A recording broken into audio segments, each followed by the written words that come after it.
हरे कृष्णा। आज चर्चा करने का प्रयास करेंगे कृष्णा पार्ट 6। तो कल हम लोगों ने पार्ट 5 में परमात्मा के बारे में चर्चा किया था कि जो कृष्ण का परमात्मा फीचर है वो कितना स्पेशल है। और जीव किसी भी योनियों में जाए, किसी भी शरीर को प्राप्त करे, लेकिन जो परमात्मा है, जो कृष्ण है, वो उस जीव के साथ हमेशा हर योनि में अनंत काल से रह रहे हैं। ये बहुत ही सुंदर और बहुत ही प्रेरणादायक बात है कि कृष्ण कभी भी किसी भी जीव को नहीं छोड़ते हैं। बहुत सुंदर शिक्षा मिल रही है हमें यहाँ से। अब आज हम लोग उसी को आगे बढ़ा रहे हैं, उसी थीम को आगे बढ़ा रहे हैं। और आज का हमारा टॉपिक है लवर ऑफ डिवोटीज, भक्तों के एकमात्र प्रेम आस्पद कृष्ण। तो कृष्ण को बोला जाता है जेलस लवर। जैसे कभी कभी कोई प्रेमी होता है, तो वो जब देखता है कि जो जिससे मैं प्रेम करता हूँ वो उसका ध्यान किसी और के ऊपर है, तो उसको बड़ा अनकंफर्टेबल फील होता है। जैसे कभी कभी छोटा बच्चा, अगर माँ छोटे बच्चे को ध्यान नहीं देती है तो छोटा बच्चा तुरंत ही व्यग्र हो जाता है। अरे, मुझ पे ध्यान क्यों नहीं दिया जा रहा है। उसी प्रकार से जब आप कृष्ण की भक्ति करते हो, हल्का हल्का भौतिक भोग भी चाहते हो, या कह सकते हैं आपके अंदर भौतिक इच्छाओं का जो भौतिक वासना या जो भौतिक इच्छाओं का जो अमाउंट है, या जो कह सकते हैं भौतिक इच्छाएं का जो स्तर है, अगर वो कम नहीं हो रहा है, वो बढ़ रहा है, बढ़ रहा है, बढ़ रहा है, तो कृष्ण को अच्छा नहीं लगता। कृष्ण कहता है अरे क्या है इसको, एक तरफ तो मेरी भक्ति भी कर रहा है, दूसरी तरफ भौतिक भोग भी चाहता है।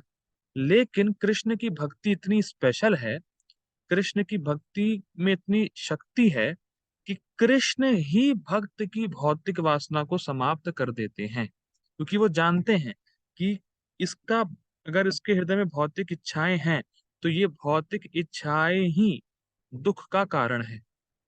तो कृष्ण ही अपने भक्तों को आनंद देने के लिए उन भौतिक इच्छाओं को समाप्त कर देते हैं। ये बहुत ही सुंदर बात है। और कल ही मैं पढ़ रहा था एक जगह पे, उसमें बोला गया है कि जो कृष्ण शब्द की व्याख्या है, तो उसमें कृष और णा, तो दो सिलेबल है ना, कृष और णा। तो कृष्ण का कृष्ण कृष्ण जो है, कृष्ण का शब्द की व्याख्या इस प्रकार से है। तो बोला गया तो जो कृष्ण है वो है सत्ता। जैसे मैं कह सकता हूँ मैं इस बेंच पे बैठा हूँ, तो अभी मेरी सत्ता इस बेंच पर आधारित है। ठीक है। तो कृष शब्द की व्याख्या है, कृष जो स्लेबल है उसको बोला गया है सत्ता, और णा को बोला गया है आनंद या परमानंद। तो जो कृष्ण शब्द मिलके बनता है उसका मतलब होता है कि परमानंद रूपी सत्ता, यानी कृष्ण का जो स्वरूप है वो परमानंद है। और जैसे ही कोई भी व्यक्ति कृष्ण के संपर्क में आता है उसको भी परमानंद का अनुभव होता है। इसीलिए जब कोई कीर्तन सुनता है मंदिर में आके, या गीता पढ़ता है, या भागवत पढ़ता है, या साधुओं का संग करता है, तो उसको बड़ा अच्छा लगता है, उसको बहुत आनंद आता है, क्योंकि वो कृष्ण के संपर्क में आ रहा है। और कृष्ण का स्वरूप ही परमानंद है। ये बहुत ही सुंदर बात है। तो जो कृष्ण है उनको जेलस लवर बोला जाता है। कृष्ण हमारे, देखिए, प्रभुपाद जी बोलते हैं कि जब आप हरे कृष्ण महामंत्र का जप करते हैं, तो हरे कृष्ण महामंत्र के जप के प्रभाव से हमें ये समझ में आता है कि मेरे एकमात्र प्रेमास्पद कृष्ण हैं। यानी हमें केवल कृष्ण को प्रेम करना है, हमें केवल कृष्ण की सेवा करनी है। इस दुनिया में हम बहुत लोगों की सेवा कर रहे हैं, पर जब हम हरे कृष्ण महामंत्र का जाप करेंगे तो हमें समझ में आएगा कि हमारी वास्तविक सेवा की जो वृत्ति है उसको हमें कृष्ण में लगानी है। तो कृष्ण को उन भक्तों का प्रेमी बोला गया है।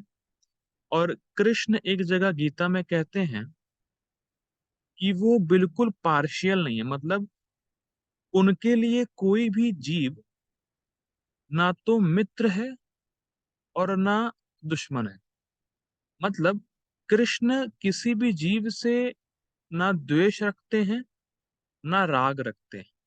वो सबके प्रति सम है, मतलब कृष्ण के नजरों में सारे जीव एक समान है। लेकिन उसकी अगली ही लाइन में बोलते हैं कि मैं अपने भक्तों पे स्पेशल कृपा करता हूं। मतलब मैं बिल्कुल न्यूट्रल हूं, लेकिन दूसरी लाइन में ही बोल देते हैं कि मैं अपने भक्तों पे विशेष कृपा करता हूं। अब ऐसा क्यों? जैसे देखिए, एक पिता है और एक बेटा है, उस पिता का बच्चा। अब क्या है, जो पिता होता है ना, वो सभी बच्चों को देखता है कि अरे हाँ, मतलब सभी बच्चों का ख्याल रखता है। जैसे जैसे मैं, जैसे लेट्स से फॉर एग्जांपल कोई आदमी है, उसका एक बेटा है, ठीक है। अब क्या है, उस बेटे की ही उम्र के बहुत सारे लड़के होंगे कॉलोनी में। तो उनका सभी से प्रेम रहेगा, उस आदमी का उन सभी बच्चों से प्रेम रहेगा। लेकिन फिर भी एक जो स्पेशल केयर है, एक जो स्पेशल अटैचमेंट है, वो तो अपने बेटे से रहेगा ही रहेगा, चाहे कितने भी बच्चे कॉलोनी में हों। आप इसको समझ पा रहे हैं? मैं फिर रिपीट करता हूँ। हर व्यक्ति को अपने बच्चे से खास लगाव होता ही है। और उसकी ही उम्र के बच्चे के ही उम्र के और भी जितने बच्चे होते हैं, उस व्यक्ति का उनसे भी लगाव होता है, अदर बच्चों से। लेकिन अपने बच्चों से विशेष लगाव होता है। तो जो भक्त भगवान के शरणागत हो गए हैं, जिन्होंने केवल भगवान कृष्ण को ही अपना आश्रय माना हुआ है, तो कृष्ण उनकी स्पेशल केयर करते हैं, क्योंकि वो बिल्कुल शरणागत हो चुके हैं कृष्ण। अब उनके जीवन में कृष्ण के अलावा कोई है ही नहीं। तो कृष्ण बिल्कुल विशेष कृपा करते हैं, विशेष ध्यान रखते हैं ऐसे भक्तों का। और कृष्ण ये कहते हैं कि मैं ऐसे भक्तों की सेवा में लग जाता हूं। भक्त मेरी सेवा कर रहे हैं, पर मैं भक्तों की सेवा में लग जाता हूँ। इतनी सुंदर बात। तो ये आध्यात्मिक जगत में ये प्रतिस्पर्धा चलती रहती है। भक्त कृष्ण की सेवा करना चाहता है और कृष्ण भक्त की सेवा करना चाहता है। फिर भक्त कृष्ण की सेवा करना चाहता है, कृष्ण भक्तों की सेवा करना चाहते हैं। इसीलिए तो जो कृष्ण है वो अर्जुन के सारथी बन गए, क्योंकि अर्जुन कृष्ण के महान भक्त हुए। और कृष्ण बिल्कुल बिल्कुल भी कृष्ण ने संकोच नहीं किया। कि ध्यान दीजिएगा, कृष्ण द्वारका के राजा हैं, और द्वारकापुरी कोई साधारण किंगडम नहीं थी, या साधारण राज्य नहीं था द्वारका का। द्वारकापुरी बहुत विशाल थी। और उनके राजा थे कृष्ण द्वारकापुरी के। पर राजा होते हुए भी कृष्ण अर्जुन के सारथी बनने को तैयार हो गए। क्यों? क्योंकि कृष्ण के महान भक्त थे अर्जुन। और कृष्ण गीता में कहते भी हैं अर्जुन से, भक्तोसी में सखा चेती। आप मेरे भक्त भी हो और आप मेरे मित्र भी हो। ठीक है। अब इसी बात को पुष्ट करने के लिए श्रीमद् भागवतम में एक श्लोक आता है, 9वें स्कंद के 4थे अध्याय का 63 श्लोक, 63। तो भगवान का प्रेम इस श्लोक में जाहिर होता है। देखिए, अहम भक्त पराधीनो हि अस्वतंत्र इव द्विजा साधुभिर्ग्रस्त हृदयो भक्तेर भक्त जन प्रियाः। देखिए, अहम भक्त पराधीनो, मैं भक्तों के अधीन हो जाता हूँ, मैं भक्तों के कंट्रोल में आ जाता हूँ। और अस्वतंत्र इव द्विजा, मैं अस्वतंत्र हो जाता हूँ। स्वतंत्र का मतलब होता है इंडिपेंडेंट, और अस्वतंत्र का मतलब डिपेंडेंट। तो मैं भक्तों पे डिपेंड हो जाता हूँ। और साधु भी ग्रस्त हृदय, साधु जो लोग होते हैं, जो मेरे भक्त होते हैं, वो मुझे अपने हृदय में ग्रस्त कर लेते हैं, पकड़ लेते हैं। अच्छा, कैसे पकड़ लेते हैं? भक्तेर भक्त जन प्रिया, क्योंकि वो भक्ति करते हैं, और भक्ति का एक सिम्टम है श्री कृष्ण आकर्षणी। जो भी व्यक्ति भक्ति करता है, तो श्री कृष्ण उस भक्ति की शक्ति से या भक्ति देवी की कृपा से खींचे चले आते हैं भक्त के पास। इतनी कितनी बड़ी कृपा हमारे पे हो रही है कि हम बिल्कुल एक प्रामाणिक प्रोसेस में लगे हैं, प्रामाणिक रूप से भक्ति कर रहे हैं, और निश्चित कृष्ण के पास जाएंगे। कितनी कितनी बड़ी कृपा है। श्रील प्रभुपाद जी ने कितनी बड़ी कृपा हमारे पे करी है। एक सही एक सही और एक सटीक, एक अमोघ मार्ग हमें दिया है। बहुत सुंदर सुंदर पास टाइम्स हैं। तो अभी हम लोग खाली एक पास टाइम देखते हैं। तो ये लीला है विदुर जी के संबंध में। तो हम सब जानते हैं, विदुर जी धृतराष्ट्र के भाई थे, और धृतराष्ट्र के एडवाइजर थे विदुर जी। और विदुर जी जो थे, वो कृष्ण के महान भक्त थे, और उनकी जो विदुर जी की वाइफ थी, वो भी कृष्ण की महान भक्त थी। तो जैसा कि हम सब जानते ही हैं, जो कौरव थे, उन्होंने छल पूर्वक राज्य हड़प लिया, और फिर 13 साल का अज्ञातवास पांडवों को झेलना पड़ा। फिर उसके बाद 13 साल के अज्ञातवास के बाद कृष्ण जो थे, वो दुर्योधन के पास गए, और उनसे कहा, दुर्योधन के पास गए और धृतराष्ट्र के पास गए, और कृष्ण शांति दूत बन के गए थे। कृष्ण चाह रहे थे कि ठीक है, आप भले ही पांडवों को राज्य ना दो, लेकिन पांडवों को 5 गांव ही दे दो। क्योंकि देखिए, ये एक क्षत्रिय का स्वभाव है कि उसको रूल करना होता है। जैसे कभी कभी मैनेजमेंट में ये इशू आता है कि मैनेजमेंट में कोई क्षत्रिय स्वभाव का व्यक्ति होता है। तो क्षत्रिय स्वभाव के व्यक्ति की दिक्कत क्या है कि वो चाहता है कि लोग मेरे कंट्रोल में रहें, क्योंकि क्षत्रिय का स्वभाव है रूल करना। तो वो चाहता है कि जो लोग हैं, वो मेरे अंडर में रहें, मेरे कंट्रोल में रहें। तो ऐसा पांडवों के साथ भी था, क्योंकि पांडव लोग क्षत्रिय थे।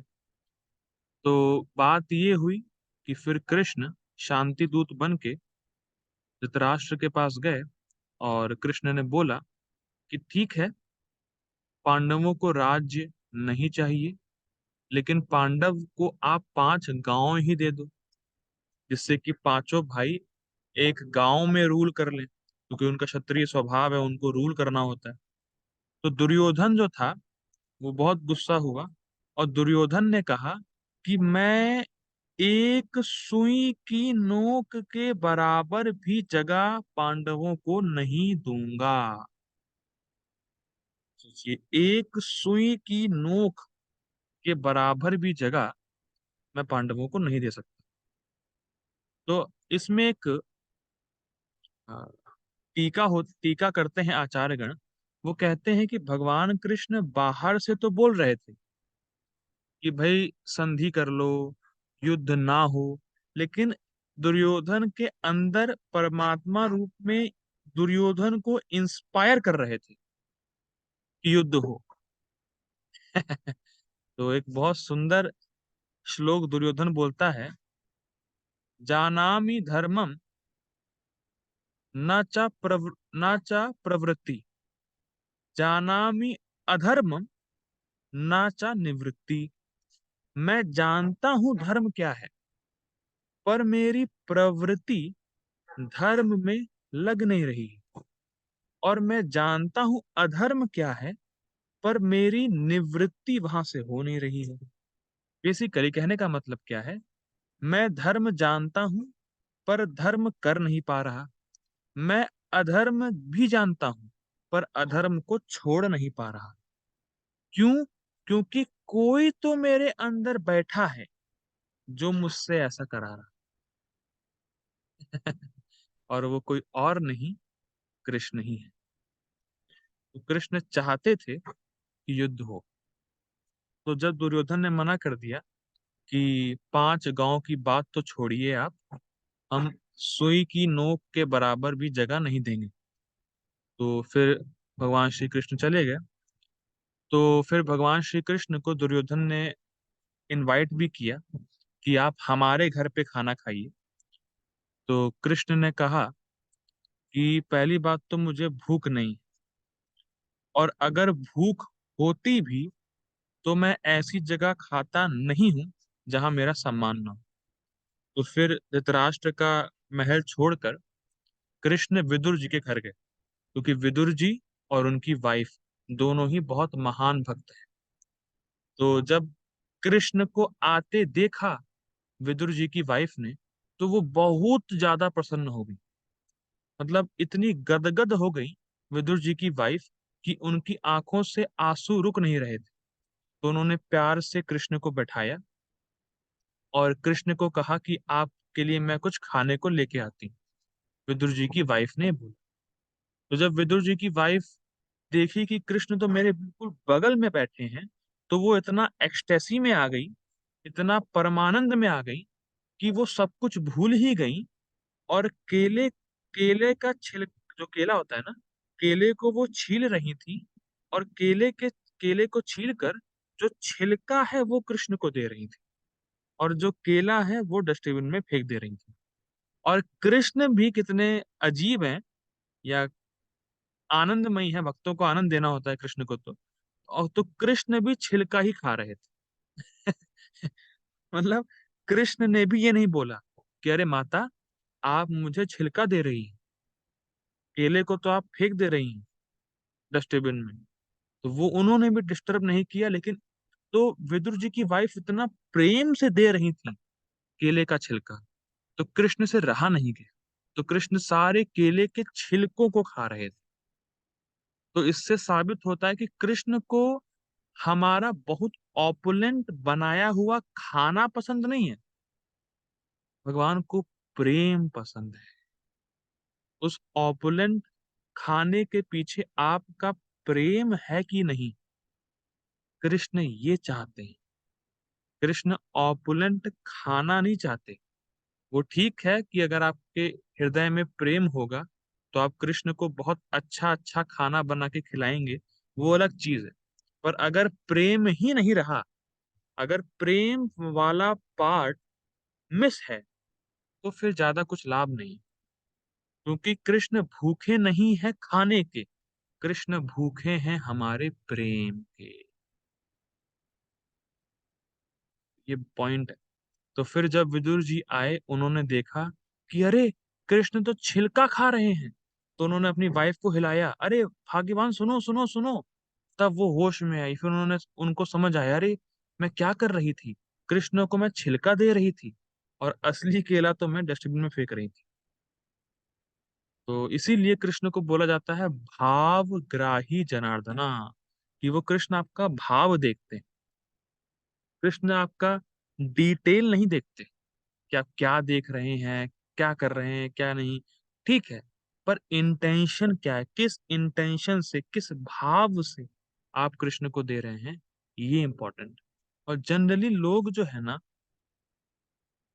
करते बहुत कुछ है पर उनका इंटेंशन सही नहीं रहता, इसीलिए उनको लाभ नहीं मिलता। जैसे हम लोग देखते हैं कि मंदिर में कुछ लोग आते हैं दान देने के लिए, पर वो मंदिर में जो जो दान पेटी होती है, उस दान पेटी में वो वैसा नोट डालेंगे जो सबसे फटा होता है। मतलब जो नोट कहीं ना चले, भगवान के पास तो चली जाएगा ना, दान पात्र में डाल दिया। और वो क्या सोचते हैं, देखो मैंने दान दिया।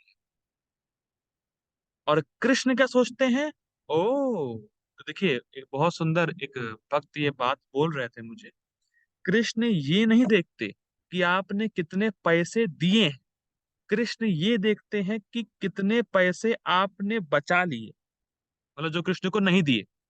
जैसे मान लीजिए आपके पॉकेट में 200 रुपए हैं, तो आपने 100 रुपए दान दिए, तो कृष्ण ये देखते हैं, अच्छा 100 रुपए उसने अभी भी अपने लिए बचा लिए, तो कृष्ण वो देखते हैं। ठीक है, वो अलग चीज है कि जो भी आप देंगे वो आपके परमानेंट अकाउंट में जाएगा, मतलब जो भी आप दान देते हैं वो आपके नेक्स्ट लाइफ में कैरी फॉरवर्ड होता है, वो अलग चीज है। लेकिन हमें अपना भाव, अपना इंटेंशन सही रखना चाहिए, क्योंकि कृष्ण हमारा प्रेम देखते हैं।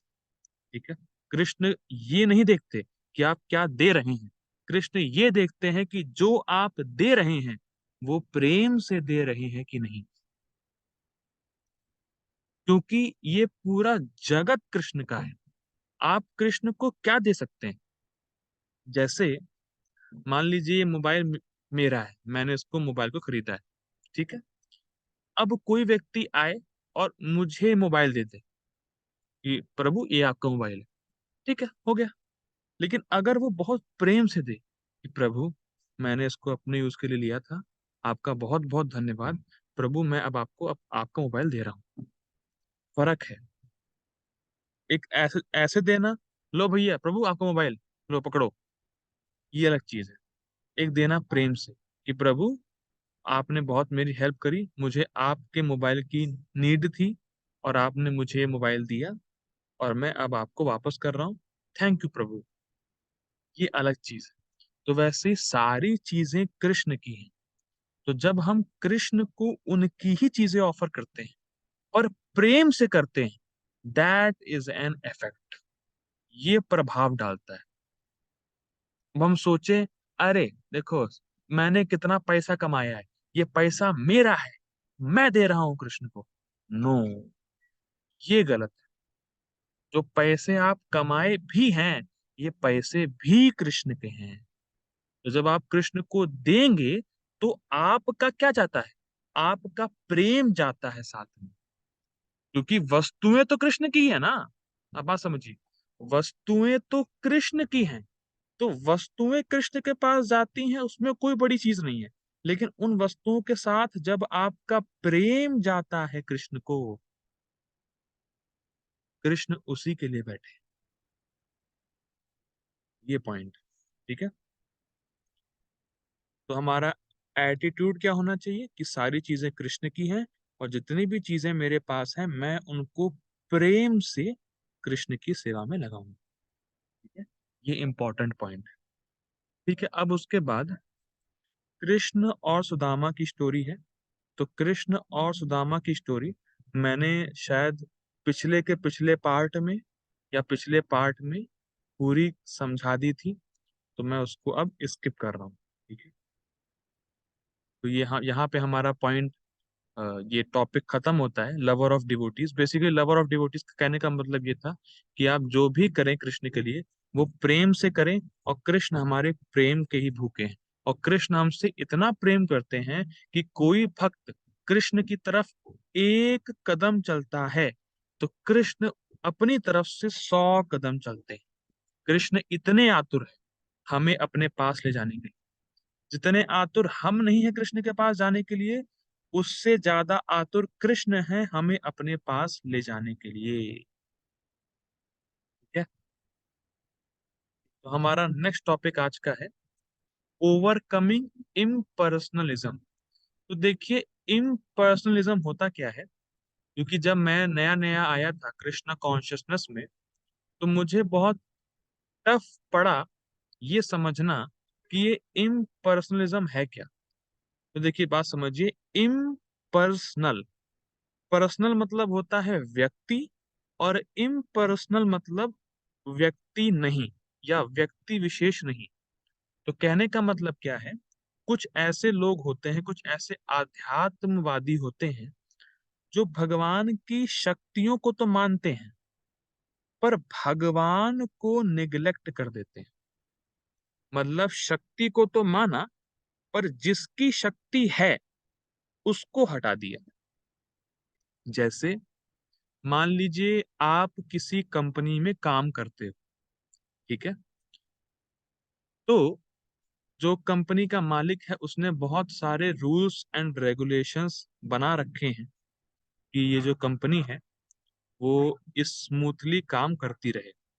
तो अब आपने क्या किया, अब आप कंपनी के नियम को तो पालन करते हो, पर नियम बनाने वाले को नहीं मानते।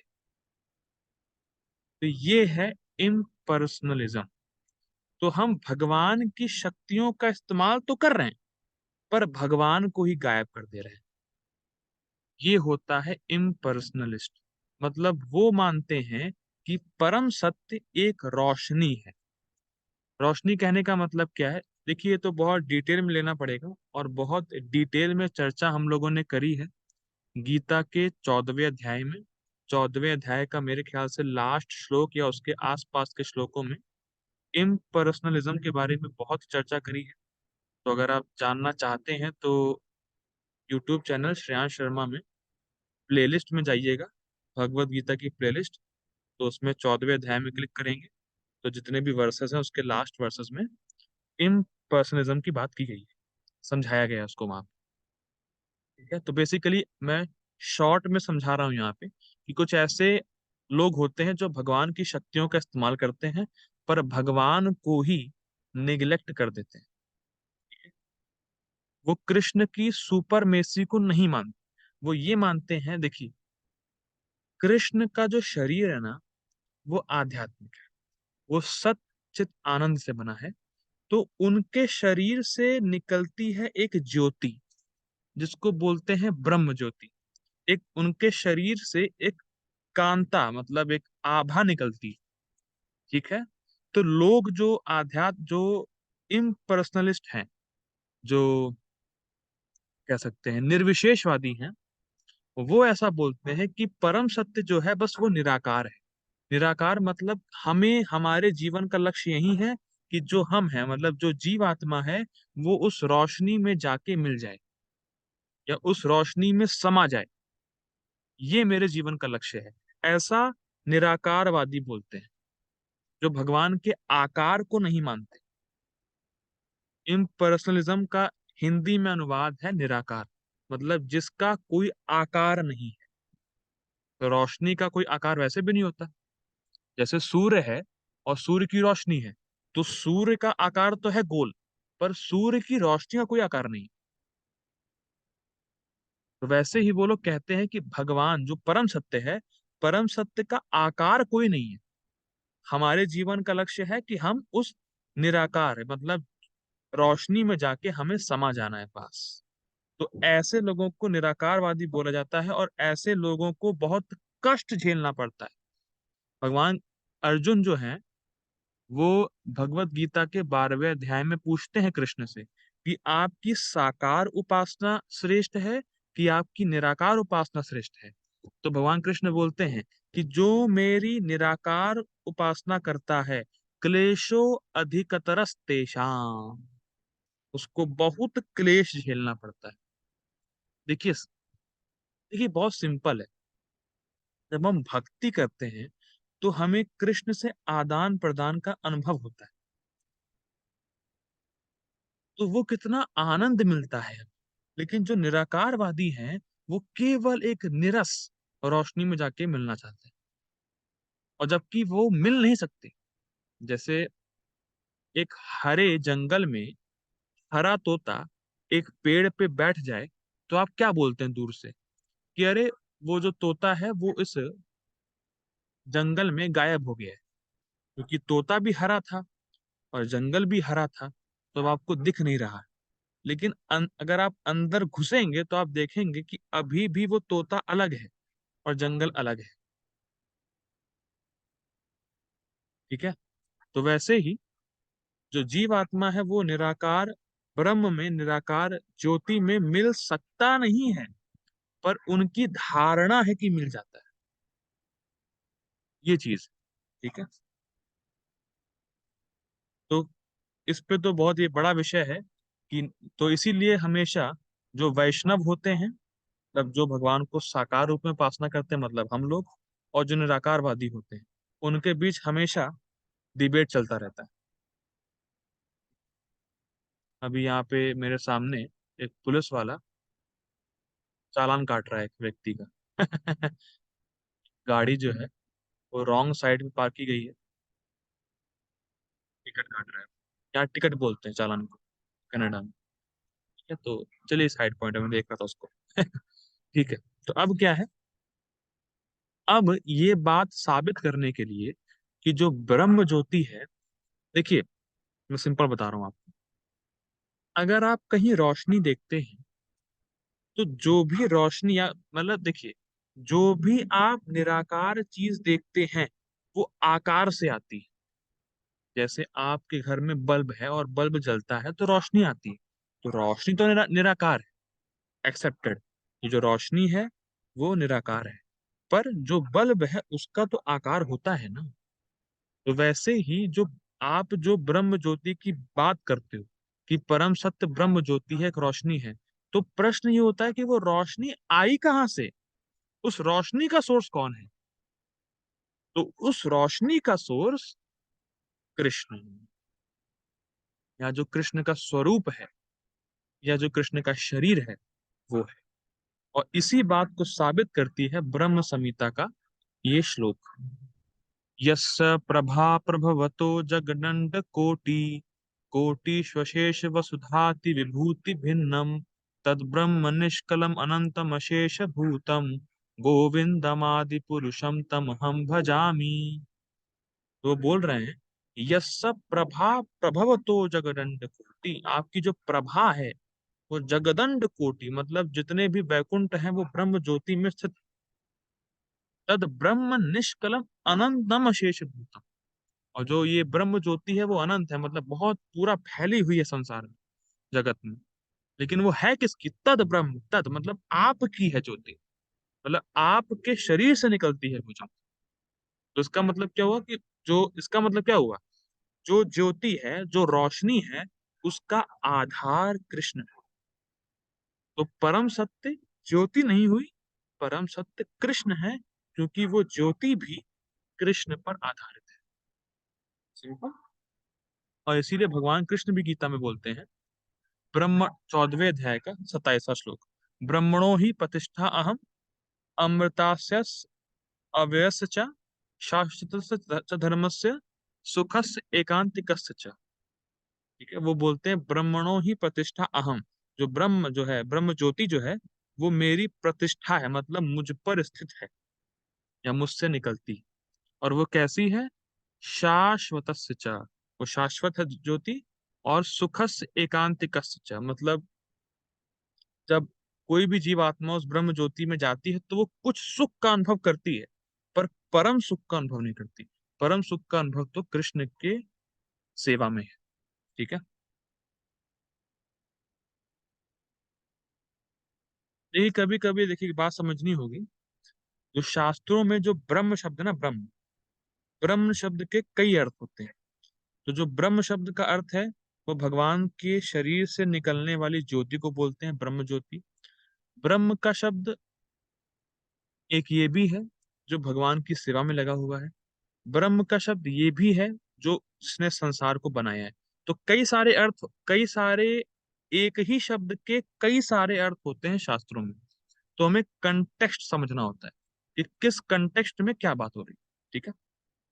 और जो व्यक्ति परंपरा में नहीं है वो जो है इन शब्दों को हेरा फेरी करता है अपने हिसाब से। देखिए, जो व्यक्ति परंपरा में है, उसको पता है कि इस शब्द का इस श्लोक में क्या अर्थ है। लेकिन जो परंपरा में नहीं है वो अपने हिसाब से तोड़ता है, मरोड़ता है। ठीक है। और इसी प्रकार का एक श्लोक ईशोपनिषद के 15वें श्लोक में आता है। हिरणमयेन पात्रेण सत्यस्य सापिहितं मुखम तत्त्वं पुशन अपावर्णु सत्य धर्माय दृष्टये। वो बोलते हैं, हिरणमय पात्रेण सत्यस्यापिहितं मुखम, कृष्ण आप इस ब्रह्म ज्योति को हटाइए तब मैं आपका मुख देख सकूं। तो मुख की बात हो रही है, इसका मतलब क्या है, आकार है। ठीक है? और यहाँ तक कि बहुत बड़े बड़े आचार्य, मध्वाचार्य, रामानुजाचार्य, शंकराचार्य, इन सब ने माना है कि Krishna is the supreme personality of God head. यहाँ तक कि शंकराचार्य जो निराकारवाद लेके आए थे, देखिए जो निराकारवादी आजकल है ना, इस मतलब आध्यात्म में जो निराकारवादियों को फॉलो करते हैं, जो निराकारवाद के लोग हैं, वाद मतलब होता है फिलॉसफी, तो जो निराकार फिलॉसफी को मानते हैं, तो वो सारे शंकराचार्य के फॉलोवर हैं। और शंकराचार्य खुद बोले हैं भगवत गीता के महात्म्य के 7वें श्लोक में, एकम शास्त्रम देव की पुत्र, गीतम एको देव को देव की पुत्र एव, एको मंत्र तस्य नामानि यानि, कर्मापि एकम तस्य देवस्य सेवा, एकम शास्त्रम देव की पुत्र गीतम। अरे क्यों इतने सारे शास्त्र पढ़ते हो? केवल एक ही शास्त्र है। कौन सा? देव की पुत्र गीतम। देव की पुत्र मतलब कृष्ण, और गीतम मतलब गीता। तो यानी भगवत गीता ही एकमात्र शास्त्र पढ़ो ना। अच्छा, भगवान कौन है? एको देवो देवकी पुत्र एवा, निश्चित ही देवकी का पुत्र ही भगवान है। और देवकी का पुत्र कौन है? कृष्ण। अच्छा, कौन सा मंत्र है? एक ही मंत्र, एको मंत्र तस्य नामानि। जिस मंत्र में कृष्ण का नाम आता हो वही एकमात्र मंत्र जपो ना। और वो मंत्र कौन सा जपना है? हरे कृष्णा कृष्ण कृष्ण हरे हरे, हरे राम राम राम हरे हरे। अच्छा, हमें करना क्या है हमारे जीवन में? हम कौन सी क्रियाएं करें? यानी कर्मापि एकम तस्य देवस्य सेवा। और हमारे जीवन का एकमात्र कार्य ये होना चाहिए कि हम कृष्ण की सेवा करते रहें। यानी कृष्ण की भक्ति ही हमारे जीवन का एकमात्र लक्ष्य होना चाहिए। तो ये हम लोगों ने 2 टॉपिक देखे। हम लोग कल कल जो है हमारा कृष्णा टॉपिक का लास्ट पार्ट होगा। फिर हम लोग परसों से एक नया टॉपिक शुरू करेंगे। ठीक है। श्रील प्रभुपाद की जय। हरे कृष्ण।